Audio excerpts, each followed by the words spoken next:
Yes, yeah.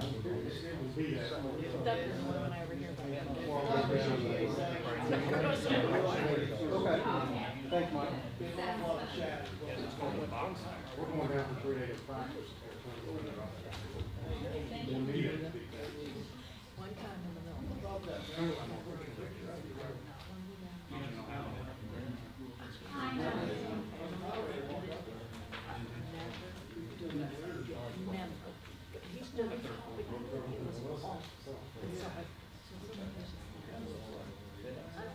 No way.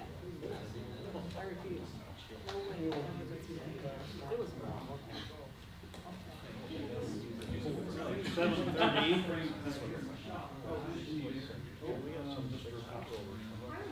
It's 7:30, so it's time to begin our meeting. Welcome to the Board of Zoning Appeals meeting. It's again Monday, September 13, 2021. And this one is about an appeals meeting. It's a public hearing upon an appeal of building permit number 14181 issued by the City of Madison for a single-family residential new home construction in River Bluff Estates at Lot 18, known as 1368 Scenic View Drive. And the way we're going to do this, it's being appealed by Mr. John Podrowinski. We'll give you or your representative, Mr. Podrowinski, 15 minutes to present your case. He has previously submitted a very, in my opinion, very well done statement of his argument. And then we'll give representative of the City of Madison 15 minutes. And then Mr. Podrowinski, you'll have 5 minutes to rebut anything you wish to, and City of Madison will have 5 minutes. And should anybody from the public have anything to add, we'll give 3 minutes. So let's begin. Mr. Podrowinski, or your representative, would you come up and give your name and address for the record, please? Just get organized here if you don't Well, mind. let me, before you begin, one of our board members, Mark Acosta, has recused himself because he lives across the street from you and therefore has a financial interest.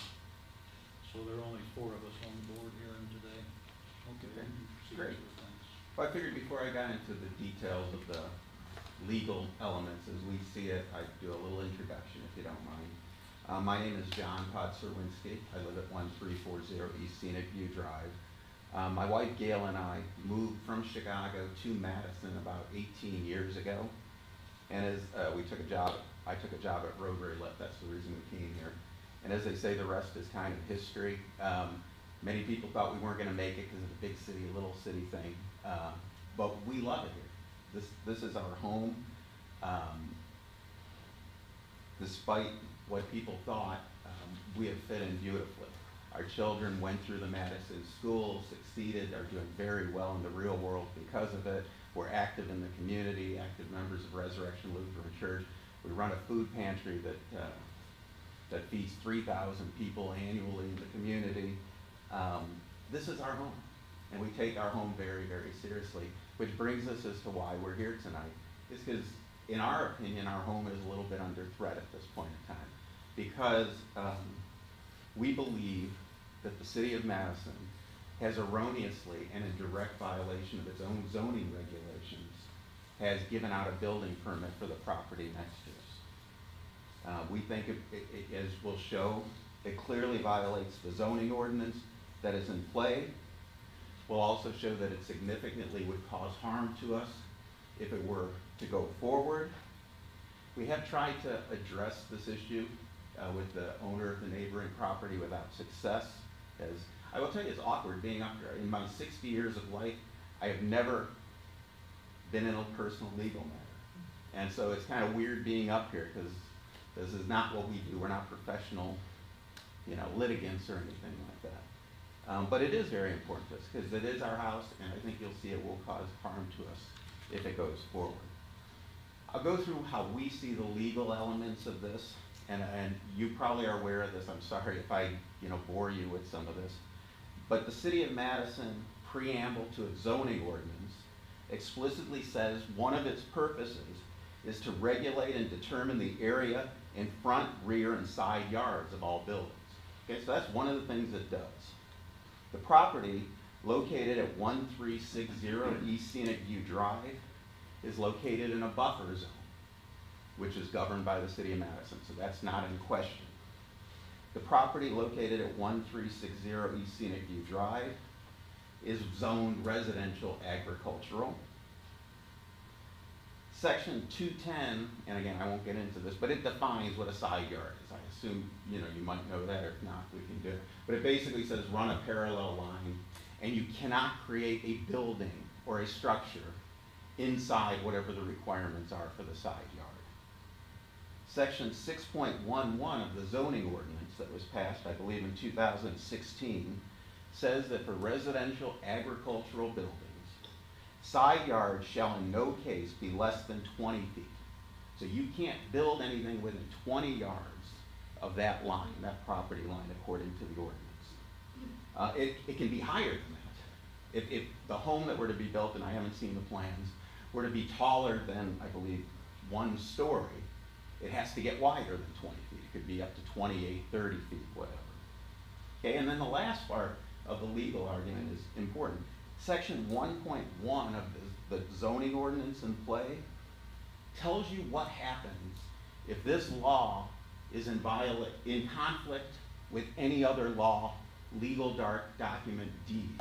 And it says, and I quote, "Whenever the requirements of this ordinance are at variance or in any other way in conflict with the requirements of any other lawfully adopted rule, regulation, ordinance, deed restriction, or covenants, the most restrictive, or that imposing the highest standard, must be played." So in no case, according to this law, can it be less than 20 feet. Okay, so that's the basis of our argument. So therefore, any property to be built in our area because of its zoning and because of the City of Madison control must have at least a 20-foot side setback. Building permit issued by the City of Madison, and it's an Exhibit A of the package I gave you, shows that for some reason the City of Madison, this is Exhibit A towards the back, granted a building permit that only has a 12-foot side setback from our property. Not the 20-foot required or more, the 12-foot. It's also short of 20 feet on the other side on Jim Risk's property. It's 19 feet there. Accordingly, this clearly violates the zoning ordinance in our minds. And we have asked the City of Madison to revoke the permit. The permit itself, if you look, actually says that just because we granted you this permit doesn't allow you to violate the zoning ordinance. So the fact that the permit was issued doesn't give them a get out of jail free to construct it if they're violating this ordinance. I also think it would be important to give you a little bit of a background as to what we went through here over the last couple months. It all started on August 6th when Coombs Construction started grading the property out next door to our property, and they laid out the markers to show us, or to show themselves, how the construction would go. And we said to ourselves, wait a second, that is really close to our property, especially given what our community is like. When you take a look at the wide expanses between properties, this was right on top of us. So what I did was I made a call to the building inspector, the City of Madison, Mr. Scott Gross, who was exceedingly helpful for us. He walked through, he confirmed that River Bluff Estates, our subdivision, is governed by the City of Madison. He confirmed that it is zoned residential agricultural. He confirmed that there's a 20-foot side setback requirement. He said, though, and this I find interesting, but that there were no permit had been granted. So we then had an extensive discussion of what the neighbor would need to do to get a variance in this case. So we talked at length about that. I thanked him. He was very helpful. After that, I went and spoke to one of the principals in Coombs Construction, and I informed him that under the zoning law, what was going on, and again, they hadn't done construction yet, they were just moving dirt, and dropping rocks, which we were told wasn't considered construction. But I told him that this violated the rules, and that we recommended that he stop, because we didn't want them to go to expense on something that might not be legal. He disagreed. At the time, he told me that the law was 10 and 10, meaning 10 feet from either side of the property. And I informed him that based upon my call to the city of Madison, as well as my review of the zoning ordinance, that was not correct. And I suggested that he stop the construction. That day I also emailed all of the neighbors in the subdivision to make them aware of that conversation that was going on.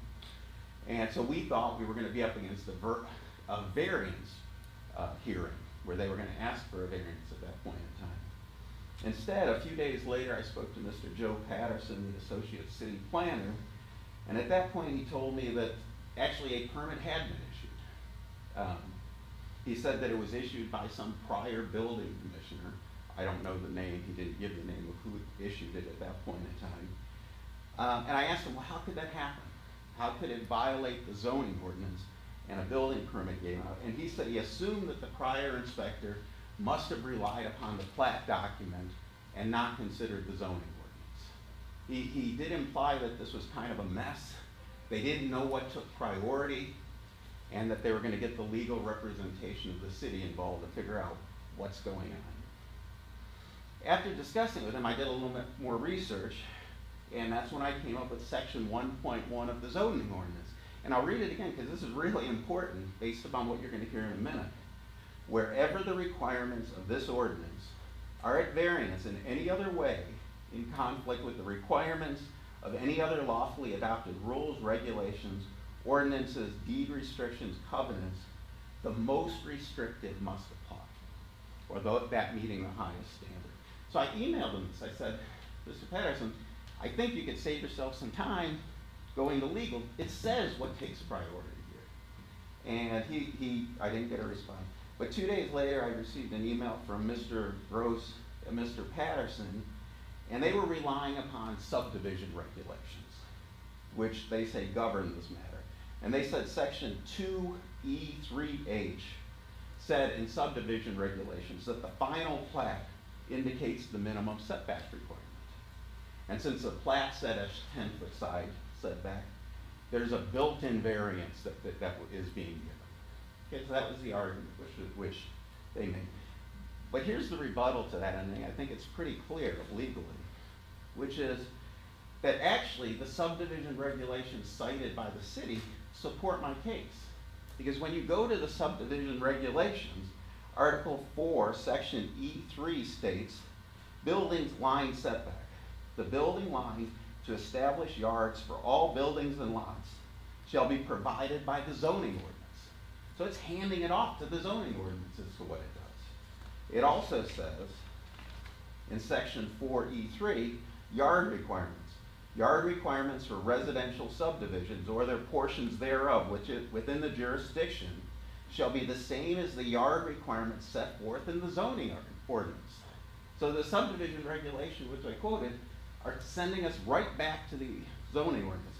And then most importantly of this, even in the subdivision regulations, Section 1, or Article 1, Section D2 says, these regulations are not intended to interfere with, abrogate, or annul any other ordinance, rule, or regulation, statute, or other provision of law, where any provision of these regulations imposes restrictions different from those imposed by other regulations, rules, ordinances, or provision of law. Whatever provision is most restrictive must apply. So both the zoning ordinance and the subdivision regulation say it's got to be the most restrictive, or the 20 feet that is in the zoning ordinance. I believe the zoning ordinance intent is very clear. They could have, when they were passing these laws, the city could have gone in and said a lot of things. It could have said that if there was a conflict between the zoning ordinance and other legally adopted ordinances, well, let's go with the least restrictive. But they didn't say that. They clearly said most restrictive. They could have said if there was a conflict between the plat and the zoning ordinance, go with the plat. Nope. They said the most restrictive. Same thing, if the difference between the zoning regulation, zoning ordinance and the subdivision regulation. They could have said go with the subdivision. They said no, the most restricted. So I think the law is really clear. The higher standard must apply. Since the highest standard must apply, the 20 feet is the minimum.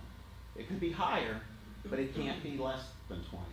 And since it can't be less than 20, the building permit that was issued, dropping a home 12 feet from my property, can't be allowed. So what we're asking for is basically just follow the law on this. I'm not sure why the error was made by the city of Madison. I don't know if the old building commissioner wasn't paying attention. I don't know if he didn't look at the zoning ordinance. I don't know what he did, since he's old. He's not here anymore. I can just tell you that that is what the laws say, and I'm hopeful that we'll follow the laws.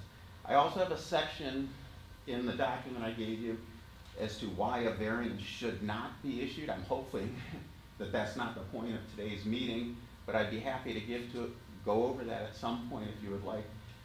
But the gist of it is, this property is going to hurt my property value substantially, and I provided data showing how River Bluff Estates property values per square foot are substantially higher than any other area in the Madison area.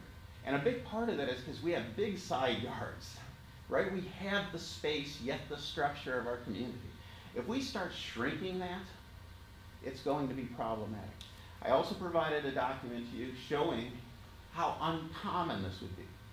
If you compare the 12-foot setback being requested to everything else in our neighborhood, it's substantially less.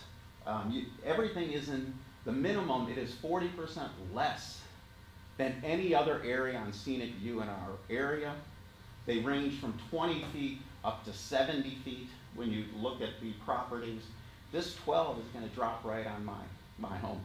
I also provided a document to you showing how it would impact day-to-day usage. This home will come, if allowed to permit, will drop right next to my home. It will reduce our view by 53%, and I gave you a mock photo to show you the differences between if it were where it should be at 20 feet versus where it would be at 12 feet. I'm going to lose 53% of my view because of that. Additionally, the sunlight, this is our family room, we want it to be bright, will be reduced by at least 20% when you look at it. So there's significant harm, and not to mention the harm to the neighborhood and the subdivision. I mean, one of the big things about our subdivision is great views of the Ohio River. You can go for a walk, which people do constantly, looking out at the river. We start compacting that. It doesn't hurt just me, it hurts the neighborhood. Not to mention our neighbors who have homes that can look out, but if we start allowing construction. The final point I would say on the variance is there are some very specific regulations if a variance were to be granted. One, it can't harm anyone. I think I've shown it will definitely harm us and others. The second is the lot, you can only issue a variance if the lot can't be used without the variance. And as I've shown in the documents, that's not true. The lot at 1360 East Scenic View Drive is the exact same frontage, the exact same size as both my home and Jim Risk's home, right? Jim has a great home that's 67 feet wide, according to public records, 4,700 square feet, right? My home is 72 feet wide, 4,900 square feet. You can build a big home on the lot sizes that are there while staying within the ordinance. The problem isn't that the lot's too small at 125 feet wide. The problem is the home's too big. It's 92 feet wide versus the 67 and the 72. So those are the bases of my case. If you have any questions, I'd love to answer. We'll get to that after a while. Okay, thank you. Thank you, very well put. Well, now we'll give an opportunity, 15 minutes to whoever is going to speak for the city of Madison. You know, hear from the other property owner, Well, we have two property owners involved in this. or the person affected. I'm sure we'll give you, sir, if we have another property owner affected and wants to speak. Yeah. Actually, I would plan on having other people from the public. I planned on 15 minutes from Mr.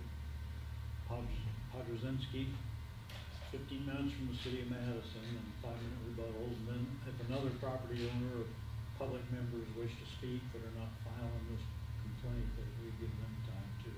I was talking about the person that has the building permit.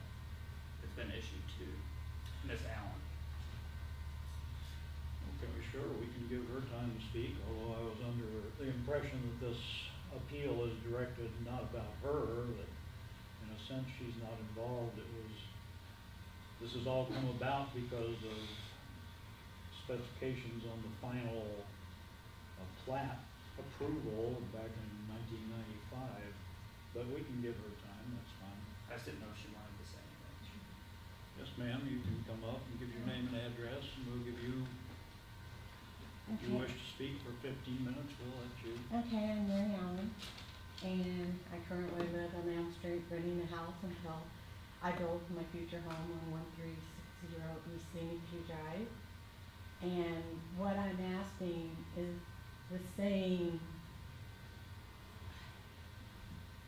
opportunities that everyone else up there, that on Scenic View Drive, there's 18 lots up there. And I am being asked to be held to a standard that 16 of those 18 lots were not held to. According to Reg RA, you have to have a frontage of 150 foot to build, or you have to have over an acre of land. 16 of the houses or lots up there do not meet that requirement. So I am asking that I be able to build like everyone else got to build. And also, I think part of the problem here is I am a lucky person who bought a lot that's been empty forever and ever and ever, and I think people have a tendency to think it's their own. It is my understanding that Mrs. Podzawinski asked my builder to please not dig up their underground dog line, which is on my property. So I don't have a whole lot to say. I'm just saying I just don't think I should be held to a different standard than everyone else that built up there. Thank you. I'd like to hear from the city of Madison. You have 15 minutes. I'm gonna use about 2 minutes. In my review, while Mr. Podzawinski's presentation is compelling, I disagree with his interpretation. I think that the plat was approved, and that's what the lot owners and the subdivision owners up there are expected to follow, and I think the building permit was issued appropriately. Mr. Wasn't there so much time to appeal the plan back then? Yeah, yes, sir. There would have been an opportunity then, at the time that the plat was approved, to discuss lot size, setback, all those things. Oh, we give Mr. Podger, I'm sorry, I'm probably gonna butcher your name. Oh, you, me, both, everybody. Podgerwinski. Yes, thank you. We'll give you 5 minutes to answer. I'm very sympathetic to Ms. Allen's concerns. Unfortunately, that's not the law. What she is asking for is for a zoning change. She's saying, wait, this shouldn't be residential agricultural, but it is, right? What she wants is to change it from residential agricultural to maybe low density but there's a whole process for going through that. That's not coming to this committee to suddenly say, hey, ignore the law, let me do this, right? And so from that standpoint, I'm like I said, sympathetic that other people might not have this, but that's not what the law says. As for the legal interpretation, I think it's clear. I mean, a plat is a legal document. And as I've read to you multiple times, and I will do it again, whenever the requirements of the zoning ordinance are at variance or in any other way in conflict with the requirements of any other lawfully adopted rules, regulations, ordinances, deed restrictions, covenants, the most restrictive applies. So the fact that something occurred back in 1995 doesn't mean it stays forever, right? Other laws can come in especially specifically as the subdivision regulations did and the zoning ordinance, and change it. Otherwise, there could be no Madison Historic District, right? If you were to say that any law can't come in after the fact that something occurred, then we've gotta get rid of the entire historical district here, because all these homes were built way before all the regulations that are in play at this point in time. As for her ability to build a home on this lot comparable to what everyone else does, her home's substantially larger at 92 feet wide than 67 and 72. She can build a home on that lot easily. It is a 125-foot lot at the front, wider at the base. So this isn't a question, can I build a home? This isn't a tiny little lot where we have to squeeze it in. This is that the home she wants to build encroaches upon my property line and violates the ordinance. Thank you. Mr. Sharp, do you have any answer, or anything you'd like to say? About 5 minutes worth? I disagree with the interpretation. The ordinance was passed, and then this plat was approved by the plan commission at the time, considering the ordinance that was in place at the time, the considerations of it being an RA, those things were all considered at that time. This would be basically asking to reconsider a plat that was considered in 1995. And I don't think that's appropriate. If you were to buy a property in there, you're expected to follow the approved plat, and that's what's being done here in this building permit. It was issued appropriately. Now we've had, if anybody from the audience would like to speak for or against this, we'll give you about 3 minutes. My name is Bill Combs, and we're contractors up there, and we built a number of homes up there. In the plat, it was originally from the covenant from up there. That's everything that this house is laid out prior to that plat, and that's why she bought the property and built up, planning on building a home at that same area. And like Mary said, if it's zoned like RA, like he says, many homes up there is wrong, because you need 150 feet of frontage, and this lot and a number of lots up there is 125. And for him to say that he hadn't seen the drawings, evidently he must have seen something for he to know what size the house it was. When we went up there to stake the house out, we put some rough stakes in, and I think that's what he got upset over, because especially setting the batter boards, we didn't put the batter boards same size as the house. We moved them close to the property line so we wouldn't have to reinstall them, and they were within 3 feet of the property line. But as far as property line, the lot lays at an angle, and that's basically from his, the northwest corner is 12 feet. The southwest corner is actually further from the property line as it is to Jim Bob Ritz. His 16 feet 8 inches, and Jim's is like 16 feet even. And we have, and he came to me, we was laying that out, and he did say that we're wasting time. We're wasting time. We've lost 2 months of production, and due to the fact that we had decent weather over this issue. But through that, after we got started, he came back and approached me again. He said, "I tell you what, I'll drop this problem right here if you move the house 4 feet east." And I thought, what are we doing? It's still, if you're right, it's still wrong. So he said that, if we move it over 4 feet, then he would drop everything. So I think, the covenant, we built a number of homes up there, and that's what we went through. And if anybody had a problem with that, we built homes up there where the customer said, "Hey, I don't want somebody building next to me," so they would buy that lot on either side. So we'd have, they'd have control of it. And he had that opportunity too. Like Mary said, that property's been sitting there for a number of years. So I guess he would rather see an empty lot to make, I don't know what his thoughts are. Thank you. Would anybody else from the public like to speak For or against, we'll give you 3 minutes. Okay, can I make one more? Well, yes, you can make one more short comment. Okay. Give you a minute. Well, he had a comment that I was running the view. When I look out my house, I am gonna see houses, just like the people across the street, when they look, they're gonna see houses. I went up today because in his document, he made it's gonna be awful for the people walking, you won't be able to see the river. Where my lot is, you cannot see the river from the road.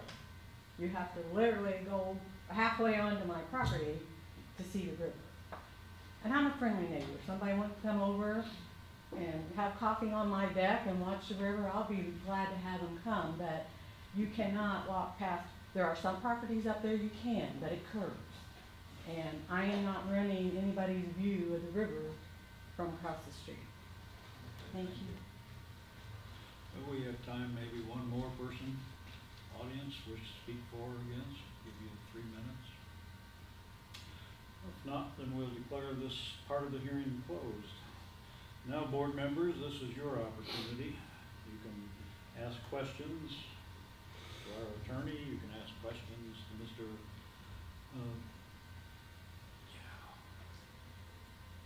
Podjawinski. Well, in my opinion, our legal counsel has made it clear that the building permit was correctly issued. And I do have a few questions for our attorney. I've read through the ordinance and I get the impression that this Board of Zoning Appeals is a quasi-judicial body. And that we are, for want of a better word, we're outranked by the Planning Commission.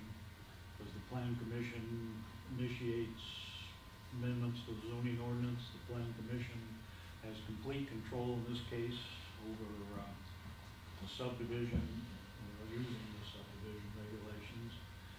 And when they make a final plat approval, they're the ones that make the plat approval. It doesn't go any further than that. So, in that sense, they outrank us, and they have more authority than we do in that sense. I can see that. But when you read through the subdivision ordinance, which I made a copy, it's pretty clear in a lot of places, which Mr. Podjawinski pointed out. Like on page 27, he pointed out that one, general improvements. All subdivision plats and improvements shall comply with following the City of Madison zoning ordinance, etc. Page 28, lot dimensions, size, shape, and lot dimensions shall conform to minimum requirements. Page 29, building line setback, and that's number 3, established yard shall be as provided in the zoning ordinance. Well, you get the idea. It's crystal clear that on a subdivision, you're supposed to adhere to the zoning ordinance. There is a provision, I think on page 45 for variances, and in the meeting prior to this, we heard an application for variances on a new subdivision going in on, well, out there on the east side of town. So obviously there could be variances granted. So my first question is, do you have any knowledge of variances granted in this, within the 4-step process they have of making these subdivision plats? And my second question is, if there was no variance ever granted and they violated the zoning ordinance, I mean, these are huge lots. There are no peculiarities out there. There would be no grounds upon which to grant a variance for it to come before, at least none that I see right off the bat. So, first question, did they have some kind of a variance hearing? Did they need it? Second question, if they acted, I suppose, for one of a better phrase, arbitrarily, do they have that authority to make anything they want in the, whenever a subdivision is platted, even given that there may be flimsy authority or flimsy grounds for a variance? I guess I'll stop there and let you answer those. Hope I made myself clear. Well, I lost you somewhere, I'm not really even sure what your question is, but I think that your question is whether or not they followed the appropriate process at the time of approving the plat. And all I can do is assume that they did. I didn't pull whether or not there was a variance applied for and approved. Daryl's been on the planning commission for a while, and I think he knows the process better than I do, frankly, but if they applied for that subdivision, and those were the setbacks that were approved, and that was the final plat, I can only assume that they followed the appropriate process. Well, I guess my question is, whatever process they followed, they ended up with, as the lady pointed out, smaller width lots than the zoning ordinance requires for. Obviously on this building permit, it's very clear, it says 25-foot building setbacks on the streets. I think the ordinance calls for 40. 10-foot minimum side yards, the ordinance calls for 20. 25-foot, now that's moved here. I guess all I'm saying is the power of the plan commission, is that once they have approved a plat, their word is final, that things can't be appealed? Is that in your opinion, that they have the final word? At this point, yes, I think that the time has passed to appeal that subdivision. Right, because there is an appeal process, which was only, I believe, 30 days from the time they acted, and of course, that was long ago. 95. So, in your view, does this become essentially caveat emptor, buyer beware? That if you're gonna invest a pile of money in one of those properties out there, you better take into account everything? I think that you would need to be aware of your subdivision regulations, yes. Another question I have, we very regular, all the time here, we give variances on lot lines. We do them, well, not so much downtown, but on the hillside, virtually everything, the hilltop, everything up there at one time or another was a subdivision. And yet, in all the variances that I can recall granting for specifically lot lines, I don't recall ever the issue of the original subdivision provisions and regulations and setbacks ever being brought up. So,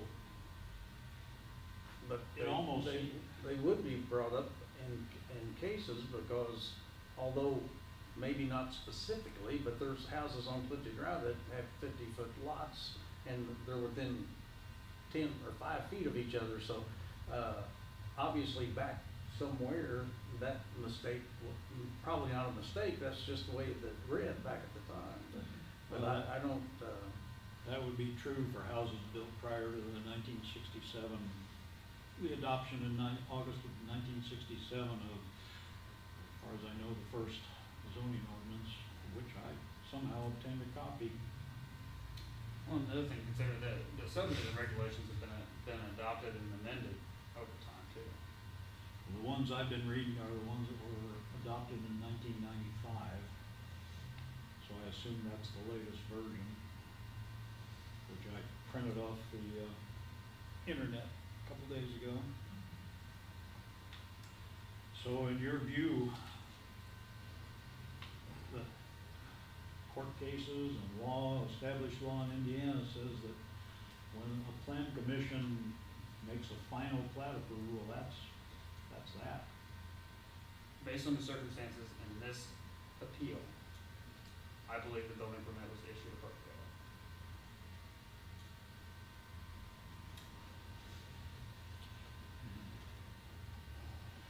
Okay, board members, any rest of you have any questions? I don't believe we need to hear anything else. then at this point, we would make a motion, and I assume the motion would be either to uphold the plan commission or Be to, uphold the building permit. uphold the building permit, yes, right. Uphold it or deny it. Okay, so that's our two choices. And do we have a motion, board members? I move we uphold the building permit. We have a second. We have a roll call. Nancy Burkhart, Yes. Scott Baldwin, Yes. Rick Ferris, Yes. Daryl Henderson. Yes.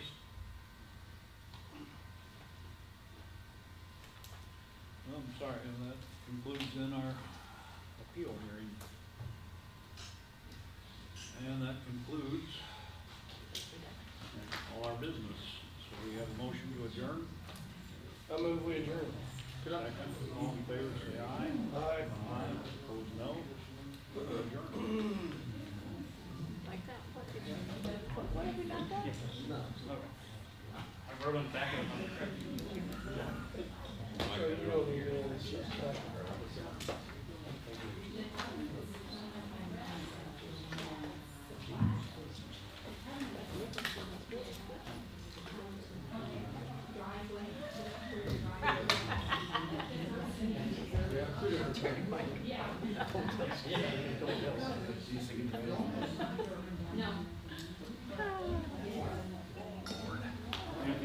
Thanks, Scott. Appreciate you. See you guys. Yay!